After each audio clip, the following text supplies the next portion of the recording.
আসসালামু আলাইকুম। শান্ত বায়োলজি থেকে সবাইকে স্বাগত জানাচ্ছি। আশা করি সবাই ভালো আছো। আমরা যথারীতি জীববিজ্ঞান প্রথম পত্রের ১১ অধ্যায়ের আজকে পঞ্চম ক্লাস। তোমরা যদি আগের ক্লাস না দেখে থাকো তাহলে তোমরা আগের ক্লাসগুলো দেখে নেবে। পঞ্চম ক্লাসে আজকে আমাদের আলোচনার বিষয় আমি আগে থেকে বোর্ডে লিখে রাখছি। আলোচনার বিষয় হলো জীব প্রযুক্তির ব্যবহার, রিকম্বিনেন্ট ডিএনএ প্রযুক্তির প্রয়োগ। অর্থাৎ হলো বায়োটেকনোলজির যে ব্যবহারগুলো হয়, এই ব্যবহারের ক্ষেত্রে যে ব্যবহারগুলো করা হবে বায়োটেকনোলজি বা জীব প্রযুক্তি, সেই ব্যবহারের ক্ষেত্রে আমাদের রিকম্বিনেন্ট ডিএনএ প্রযুক্তিটা প্রয়োগ করতে হয়। এই জন্যই ভাষাটা এইভাবে হয়েছে যে জীব প্রযুক্তির ব্যবহারটা করার জন্য আমাদের দরকার হলো রিকম্বিনেন্ট ডিএনএ প্রযুক্তি। তো তোমরা তো আগেই জানো রিকম্বিনেন্ট ডিএনএ প্রযুক্তি কি। রি মানে পুনরায়, কম্বিনেন্ট মানে সাজানো, পুনরায় সাজানো ডিএনএ সিকোয়েন্সকে পুনরায় সাজানো পদ্ধতি, এটা হলো রিকম্বিনেন্ট ডিএনএ প্রযুক্তি। এইটা হলো প্রয়োগ। তাহলে আমরা একটু তোমরা বই বের করে টপিকস গুলা আমি আলোচনা করব। আশা করি টপিকস গুলা বুঝলে তোমরা ভিডিওগুলো বুঝতে পারবা। আর যদি কোনো জায়গায় সমস্যা থাকে তাহলে তোমরা অবশ্যই কমেন্ট বক্সে লিখে রাখবা কোশ্চেনটা, তাহলে আমি উত্তর দিয়ে দেবো ইনশাল্লাহ। তাহলে দেখো, জীব প্রযুক্তির ব্যবহার, রিকম্বিনেন্ট ডিএনএ প্রযুক্তির প্রয়োগের প্রথম কথা হলো, টপিকসটা হলো ক্রপ জেনেটিক মডিফিকেশনের উদ্দেশ্য। তো এখানে ক্রপ জেনেটিক মডিফিকেশন বলতে আসলে কি বোঝায়? ক্রপ বলতে এখানে ক্রপ মানে শস্য বোঝায়। তো শস্যের জিনগত মডিফাই করা, জিনগত উন্নত করা, এই উদ্দেশ্যেও আমরা রিকম্বিনেন্ট ডিএনএ প্রযুক্তির প্রয়োগটা করে থাকি। যেমন বলা হচ্ছে উপকারী দ্রব্য উৎপাদনের ক্ষেত্রে, অর্থাৎ এমন কোনো কিছু তৈরি করা। যেমন বলা হচ্ছে যে ফসল উদ্ভিদের ক্ষেত্রে এমন জিন সংযুক্ত করব কোন একটা উদ্ভিদের মধ্যে, যেই উদ্ভিদ উপকারী নতুন কোনো দ্রব্য তৈরি করবে। যেমন তামাক গাছে হেপাটাইটিস বি ভ্যাকসিন উৎপাদন করা হয়েছে।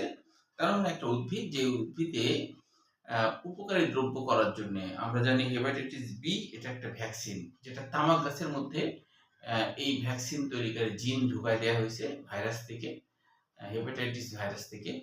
হেপাটাইটিস ভাইরাসের জিনটা তামাক গাছের মধ্যে ঢুকাই দেওয়া হয়েছে, তখন দেখা যাচ্ছে তামাক গাছ হেপাটাইটিস বি ভ্যাকসিন তৈরি করতেছে। তাহলে এটাই হলো উপকারী দ্রব্য উৎপাদনের ক্ষেত্রে প্রয়োগ। এরপরে বলা হচ্ছে পরিবেশীয় প্রতিকূলতা উত্তরণ।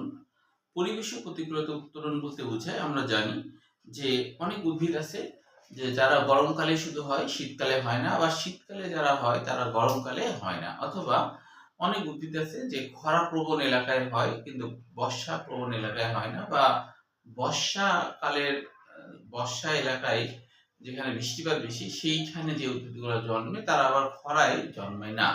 তাহলে কোনো একটা বর্ষাতে মানে বেশি পানিতে হয় এরকম উদ্ভিদকে পরিবেশের সহনশীল করে করার জন্য ওই বর্ষা গাছের উদ্ভিদের মধ্যে, যেটা বর্ষায় ভালো হয়, তার মধ্যে খরা গাছের যে জিনের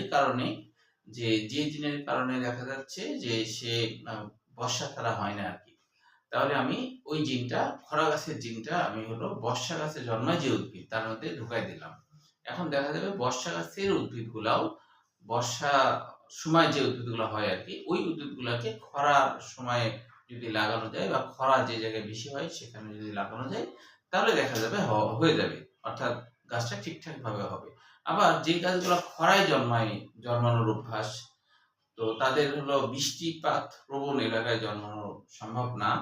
তাহলে এখন কি করা হবে, বৃষ্টিপাত এলাকায় জন্মানো যে গাছ, সেই গাছের যে জিনের কারণে বৃষ্টিপাত এলাকায় জন্মায়, ওই জিনটা আবার খরা গাছের মধ্যে প্রবেশ করিয়ে দিলে দেখা যাবে যে অটোমেটিকলি তখন যে খরার সময়ও, অর্থাৎ হলো বর্ষার সময়ও খরা গাছের গাছ জন্মাবে। এইটাই হলো পরিবেশীয় প্রতিকূলতা উত্তরণ। এরপরে বলা হচ্ছে ক্ষতিকর পোকা প্রতিরোধী জাত উদ্ভাবন। অর্থাৎ হলো এমন কোন জিন কোন উদ্ভিদের মধ্যে প্রবেশ করাবো যার কারণে কি হবে, ওই জিনটা এমন কোন প্রোটিন তৈরি করবে, যে প্রোটিন তৈরি করার জন্য কি হবে যে পোকামাকড় হবে না ওই গাছে। যেমন বিটি কোটন মানে ব্যাসিলাস থুরিনজিনেসিস জিন আর কি।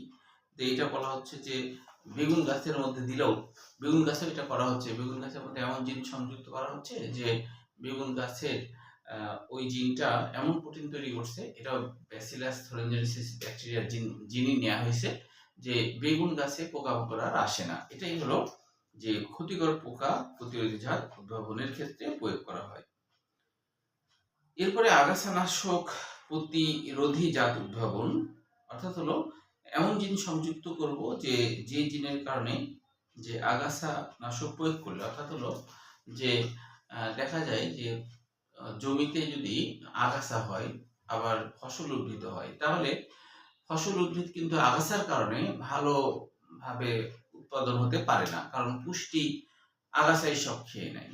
তাহলে এখন আগাছা নাশক প্রয়োগ যদি করা যায়, তাহলে আমাদের যে ভালো উদ্ভিদ সেগুলো তো মারা যাবে। তাহলে যে ভালো উদ্ভিদ যেগুলো আর কি ধান গম যেগুলো আর কি আমরা লাগাবো, তারা যেন না মরে আগাছা নাশক প্রয়োগ করলেও। তো সেই জন্য আমাদের শস্য উদ্ভিদের মধ্যে এমন জিন সংযুক্ত করব যাতে করে কি হবে, যে আগাছা নাশক প্রয়োগ করলেও আগাছা মারা যাবে, কিন্তু আমাদের উপকারী যে উদ্ভিদ সেগুলো মারা যাবে না। এটাই হলো আগাছানাশক প্রতিরোধী জাত উদ্ভাবন। এরপরে বলা হচ্ছে রিকম্বিনেন্ট ডিএনএ প্রযুক্তির কয়েকটি প্রায়োগিক ব্যবহার নিয়ে এখানে সংক্ষেপে আলোচনা হয়েছে, যেমন কৃষিক্ষেত্রে ব্যবহার করা হয়েছে। তো কৃষিক্ষেত্রে ট্যানজেনিক উদ্ভিদের ক্ষেত্রে তোমরা জানো যে ট্যানজেনিক মানে হলো, ট্যান্স মানে হচ্ছে যে স্থানান্তর করা, জেনিক মানে জিন, মানে কোন একটা উদ্ভিদের মধ্যে কোন একটা ভালো জিন স্থানান্তর করা, এটাই হলো ট্যানজেনিক। তো বলা হচ্ছে আমেরিকান তুলা গাছে কটন ব্লুম ওয়ার্ম নামে এক ধরনের কীটনাশক, কটন বোলওয়ার্ম নামে এক ধরনের কীটনাশক, এটার বাংলা অর্থ হলো সবুজ বর্ণের একটা পোকা হয় এরা। তো এই পোকাটা তুলা গাছে আসার কারণে তেমন একটা তুলা হচ্ছিল না। পরবর্তীতে কি করা হয়েছে, ব্যাসিলাস থোরেনজেনেসিস নামে একটা ব্যাকটেরিয়া আছে, সেই ব্যাকটেরিয়ার জিন তুলা গাছের মধ্যে প্রয়োগ করা হলো। এবার দেখা যাচ্ছে পোকা আর আসে না। ওই পোকা যদি আসে, যে পোকা তুলা গাছে আসতো, ওই পোকা মারা যায় আসলেই। তাহলে এইভাবে হলো ট্যানজেনিক উদ্ভিদ তৈরি করা হলো, কারণ ওই উদ্ভিদটা আগের থেকে বেশি শক্তিশালী হয়ে গেল জিন ট্রান্সফার করার জন্য। এরকম উদ্ভিদকে বলা হয় ট্যানজেনিক উদ্ভিদ। আচ্ছা, তারপরে হলো নিচের দিকে তোমার হলো গ্লাইফোসেট সম্পর্কে বলা হচ্ছে। এটা হলো আগাছা নিধনকারী এক ধরনের পদার্থ। তো এইটা দেখা যায় 78টা এমসিকিউর জন্য পড়বা, 78টার মধ্যে 76টাই আগাছা ধ্বংস করতে পারে। তাহলে হচ্ছে এই আগাছা দেওয়ার পরেও ভালো উদ্ভিদ নষ্ট হচ্ছে না, কারণ সেখানে আগেই এমন এক ধরনের জিন সন্নিবেশ করা হয়েছে, যে ওই জিন এমন বিষাক্ত প্রোটিন তৈরি করে, যার কারণে কি হয়, যে আগাছা নাশক যদি প্রয়োগ করা হয়,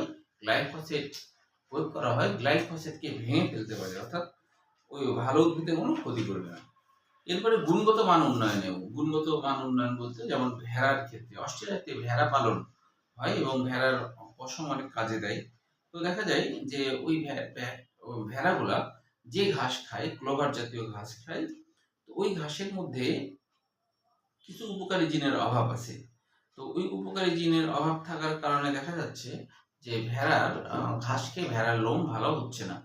তখন দেখা গেল যে অ্যাগোরব্যাকটেরিয়াম থোরেনজেনেসিস, সূর্যমুখী সালফার, মানে সূর্যমুখী গাছের মধ্যে এক ধরনের জিন আছে যারা হলো সালফার অ্যামাইনো অ্যাসিড সৃষ্টি করে।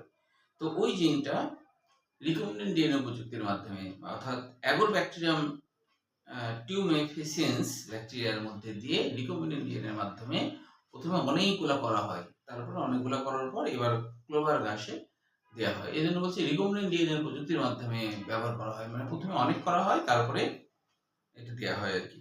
তাহলে এইভাবে করে দেখা যাচ্ছে যে পরে দেখা গেল যে ওই জিনটা দেওয়ার কারণে, অর্থাৎ সূর্যমুখীর গাছের জিনটা দেওয়াতে কি হলো, যে ক্লোভার জাতীয় ঘাস যেটা, সেই ঘাস কিন্তু অনেক বেশি পরিমাণে অ্যামাইনো অ্যাসিড, সালফার জাতীয় অ্যামাইনো অ্যাসিড তৈরি করতে শুরু করলো। তখন দেখা যাচ্ছে ভেড়া ওই ঘাস খেলে তাদের পশম ভালো হচ্ছে। এবার সুপার রাইস সম্পর্কে, সুপার রাইস বা গোল্ডেন রাইস নাম। তো এই যে রাইসে দেখা যায় ভিটামিন এ এর অভাব আছে। তো ভিটামিন এ এর অভাব হলে রাতকানা রোগ হয়। তো পরবর্তীতে বৈজ্ঞানিকরা দেখলো যে কিছু জিন আছে যেগুলো হলো ড্যাফোডিল জাতীয় উদ্ভিদ, ড্যাফোডিল মানে ফুল জাতীয় উদ্ভিদ, এই ফুল জাতীয় উদ্ভিদের মধ্যে 4টি জিন এবং অতিরিক্ত আরো আয়রন তৈরি 3টি জিন, মোট 7টি জিন আছে এই ড্যাফোডিল ফুল জাতীয় উদ্ভিদে। সেই জিন ধান গাছের মধ্যে প্রয়োগ করা হলো, তখন দেখা যাচ্ছে যে ধান হলো ভিটামিন এ তৈরি করে।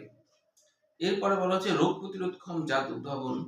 রোগ প্রতিরোধক্ষম জাত উদ্ভাবন বলতে যে ভাইরাস, ব্যাকটেরিয়া, ছত্রাক, নানা রকম কীটপতঙ্গ কিন্তু বিভিন্ন উদ্ভিদের ক্ষতি করে। তো কিছু ভাইরাস যেমন tobacco mosaic virus, potato virus, এদের নির্দিষ্ট জিন, কোড প্রোটিন মানে নির্দিষ্ট জিন ট্রান্সফরমেশনকৃত ভাবে তামাক গাছে প্রয়োগ করা হলো। তখন দেখা যাচ্ছে তামাক গাছ এই ছত্রাক, ব্যাকটেরিয়া এগুলার প্রতিরোধী হয়ে গেছে। নাইট্রোজেন সংবন্ধনে আমরা জানি কিছু ব্যাকটেরিয়া আছে যেমন ক্লাস্ট্রিডিয়াম ব্যাকটেরিয়া, যারা সরাসরি বায়ুমণ্ডলে নাইট্রোজেন সংবন্ধন করতে পারে। ওই ব্যাকটেরিয়ার জিনটা কি করা হলো, ইকোলাই ব্যাকটেরিয়ার মধ্যে স্থানান্তর করা হলো। তো ইকোলাই মাটিতে অনেক থাকে, তখন অটোমেটিকলি ইকোলাই সরাসরি বায়ুমণ্ডলে নাইট্রোজেন সংবন্ধন করে মাটিতে প্রচুর পরিমাণে ইকোলাই ব্যাকটেরিয়া সেই যে নাইট্রোজেনগুলা মিশ্রণ করে দেয়। এভাবে দেখা যায় মাটিতে আর সার প্রয়োগ করতে হয় না। দ্যুতিময় উদ্ভিদ সৃষ্টিতে, দ্যুতিময় উদ্ভিদ মানে জানো যে তোমরা জানো জোনাকি পোকার এমন এক ধরনের জিন আছে যে জিনটা কি করে, যে জিনটা হচ্ছে যে আলো বিকিরণ করতে পারে। তো বৈজ্ঞানিকরা যে কাজটা করছে যে জোনাকি পোকার যে জিনের কারণে তারা হলো লুসিফেরিন নামে এক ধরনের প্রোটিন তৈরি করে ওই জিন, আর ওই প্রোটিনের কারণে আলো বিকিরণ হয়, ওই জিনটা নিয়ে তামাক গাছের মধ্যে প্রয়োগ করা হয়েছে এবং তামাক গাছ হলো আলো বিকিরণ করছে। কিছু রিকমেন্ডেশনের মাধ্যমে কিছু দেশে বীজহীন ফল সৃষ্টি হচ্ছে। খরা প্রতিরোধী জাত, খরা প্রতিরোধী জাত মানে আগে আমরা যেটা বললাম যে পরিবেশীয় প্রতিকূলতা আর কি। তো খরা প্রতিরোধী জাত মানে এমন উদ্ভিদ সৃষ্টি করা যেটা নেওয়া হয়েছে ব্যাসিলাস সাবটিলিস থেকে, এক ধরনের জিন নেওয়া হয়েছে, যে জিনটা ভুট্টা গাছে দেওয়া হয়েছে এবং ওই ভুট্টা গাছ খরার মধ্যেও টিকে থাকতে পারে। তো এখানে দেখো যে একটা পয়েন্ট আছে সিএসপি। তো সিএসপি জিন আসলে জিনিসটা কি সেটা একটু দেখে নিতে পারো। সিএসপি লেখা আছে সিএসপি, সিএসপি, সিএসপি বি জিন, সিএসপি বি জিন আসলে এটা কি? সিএসপি বি জিন বলতে বোঝাচ্ছে হলো যে জিনগুলা এরা হলো ব্যাসিলাস ধরনের মানে দণ্ডাকার ব্যাকটেরিয়াতে পাওয়া যায়, এই জন্য হলো এর নাম সিএসপি। সি বলতে বোঝায় কোল্ড শক, কোল্ড শক প্রোটিন। সি বলতে বোঝায় কোল্ড শক প্রোটিন, কোল্ড শক প্রোটিন, কোল্ড শক প্রোটিন। এটাই হলো যে সিএসপি জিন, কোল্ড শক প্রোটিন, আর বি মানে ব্যাসিলাস। তো এইখান থেকে একটা জিন নিয়ে ভুট্টা উদ্ভিদে দেওয়া হয়েছে, এইভাবে নামকরণটা হয়েছে। এরপরে লবণাক্ত সহিষ্ণু জাত সৃষ্টি, এখানেও দেখো যে এখানে একটা উদ্ভিদের নাম দেয়া আছে যে অ্যারাবিডপসিস থেকে। অ্যারাবিডপসিসটা কি? এটা হলো সরিষা জাতীয় এক ধরনের উদ্ভিদ, আফ্রিকায় এগুলো খুব বেশি পাওয়া যায়। তো এই উদ্ভিদের ATNHX1 জিন প্রবেশ করে পিনাট মানে পাট আর কি, পাটে দেওয়া হয়েছে। পাট হচ্ছে লবণাক্তটা, পিনাট মানে বাদাম আর কি। তো পিনাট মানে বাদাম, তো বাদাম আর কি লবণাক্ত সহিষ্ণু হয়ে গেছে, লবণাক্ত জায়গাতেও আর কি হয়। তো তাহলে এখানে NHX1 এটা দ্বারা কি বোঝায়, এটা একটু দেখো। NHX1 এটা দ্বারা বোঝাই হলো যে NH, আসলে এটা দ্বারা বোঝাই হলো সোডিয়াম অথবা হলো হাইড্রোজেন আয়ন, সোডিয়াম বা হাইড্রোজেন আয়ন, সোডিয়াম আয়ন বা হাইড্রোজেন আয়ন, সোডিয়াম বা হাইড্রোজেন আয়ন এক্সচেঞ্জার 1। এক্স মানে এক্সচেঞ্জার 1, অর্থাৎ সোডিয়াম এবং হাইড্রোজেন আয়ন এটার এক্সচেঞ্জ করতে পারে, এইভাবে করে লবণাক্ত সহিষ্ণু হয়ে যায় আর কি, এটা বোঝাচ্ছে। এরপরে ট্যানজেনিক প্রাণী, ট্যানজেনিক প্রাণী কাকে বলে এটা মনে রাখবা। ট্যান্স মানে তো স্থানান্তর বোঝায়, জেনিক মানে জিন, জিন স্থানান্তর, এটা তো বুঝতেই পারবা। তাহলে এবার দেখো যে সর্বশেষ ক্ষতিকারক কীটপতঙ্গ রোধী উদ্ভিদ সৃষ্টি। ক্ষতিকারক কীটপতঙ্গ রোধী উদ্ভিদ অর্থাৎ যে কিছু উদ্ভিদ তৈরি করা হয়েছে যারা যে কোনো ক্ষতিকারক কীটপতঙ্গ রোধ করতে পারে। কীটপতঙ্গ যেমন আমরা বেগুনের কথা বললাম আগে, সেইটাই বলা হচ্ছে। যে একই কথা প্রায় আবার বলা হচ্ছে ইউরোপিয়ান কনবোরার এক ধরনের মদ থাকে, যে মদটা বারবার হচ্ছে তুলার বা ভুট্টার এগুলোর ক্ষতি সাধন করে। তাহলে ব্যাসিলাস থুরিনজেনেসিসের জিন নিয়ে তোমার হচ্ছে যে ওই ভুট্টা গাছে দেওয়া হচ্ছে, দিলে কি হচ্ছে যে ভুট্টা তখন ওই জিনটা দেওয়ার কারণে যে এমন এক ধরনের প্রোটিন তৈরি করে যেই প্রোটিনটা আসলে কীটনাশক মানে কীট পোকা যদি আসে, পোকামাকড় আসে তাদেরকে মেরে ফেলে। সর্বশেষ দেখো sterile insect technique. Sterile insect technique হলো, স্টেরাইল বলতে বন্ধা বোঝাচ্ছে, স্টেরাইল বলতে বন্ধা বোঝাচ্ছে। বন্ধা মানে ইনসেক্ট মানে পোকা, তাহলে পোকামাকড়কে বন্ধা করার টেকনিক। এক ধরনের রেডিয়েশন প্রয়োগ করা হয়, রেডিয়েশন প্রয়োগ করে যে স্ত্রী পোকার প্রজনন ক্ষমতাকে নষ্ট করা হয়। প্রজনন ক্ষমতা নষ্ট করলে তখন অটোমেটিকলি আর ওই পোকা বংশ বিস্তার করতে পারে না। এইভাবে একটা পোকা ধীরে ধীরে একবারে নাই হয়ে যায়। এর পরের পৃষ্ঠায় আছে পার্থক্যটা ক্ষয়ের নগর বা ট্যানজেনিক প্রাণী এবং ক্লোন প্রাণী। এরপরে দেখো যে জিএমও বা জেনেটিক্যালি মডিফাইড কাকে বলে, এগুলো তোমরা নিজেরাই পারবা। জিএমও মানে জেনেটিক্যালি মডিফাইড অর্গানিজম, এটা কাকে বলে? এখানে কিন্তু 2 নম্বর প্যারা সম্পূর্ণটা এমসিকিউ। আচ্ছা, এখান থেকে না হলে আমরা আগামীকাল আবার ক্লাস নিব। এই পর্যন্ত শেষ করি। আসসালামু আলাইকুম।